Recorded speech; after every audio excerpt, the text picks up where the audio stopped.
Hello दोस्तों, नमस्कार दोस्तों, आपका हमारे YouTube चैनल पे स्वागत है। दोस्तों चलिए आज की इस वीडियो में हम बात करेंगे अमृता दीक्षित के बारे में। जानेंगे दोस्तों इनका घर कहाँ है और भोजपुरी इंडस्ट्री में आने की इनकी पूरी एंट्री और इनकी बायोग्राफी आपको बताएंगे। तो दोस्तों चलिए वीडियो को स्टार्ट कर लेते हैं और अमृता दीक्षित के बारे में जान लेते हैं।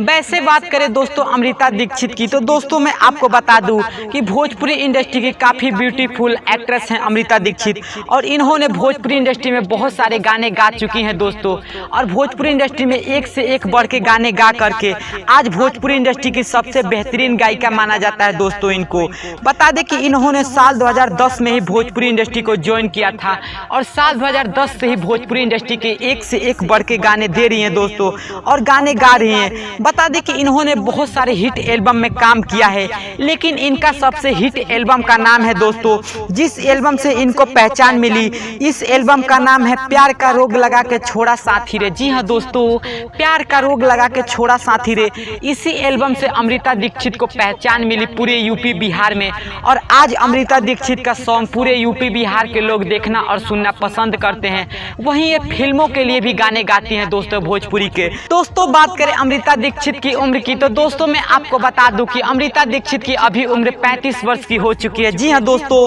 35 वर्ष की हो चुकी है अमृता दीक्षित। और इनकी शादी की बात करें तो दोस्तों मैं आपको बता दूं कि अमृता दीक्षित का शादी भी हो चुका है दोस्तों, और इनके 2 बच्चे भी हैं दोस्तों। चलिए अब बात करते हैं अमृता दीक्षित के घर के बारे में। तो दोस्तों मैं आपको बता दूं कि अमृता दीक्षित का घर, जी हाँ दोस्तों, अमृता दीक्षित का घर बिहार के पटना जिले में है, और ये बिहार के पटना जिले से बिलोंग करती हैं। आप वीडियो में अमृता दीक्षित का घर देख सकते हो दोस्तों, यही है भोजपुरी की सबसे बेहतरीन सिंगर अमृता दीक्षित का घर। तो दोस्तों अगर आप भी अमृता दीक्षित के फैन हैं तो हमारे YouTube चैनल को सब्सक्राइब करके बेल आइकन पर क्लिक कर दीजिए, ताकि हर वीडियो का नोटिफिकेशन सबसे पहले आप तक पहुंचता रहे। जय हिंद, जय भोजपुरी समाज।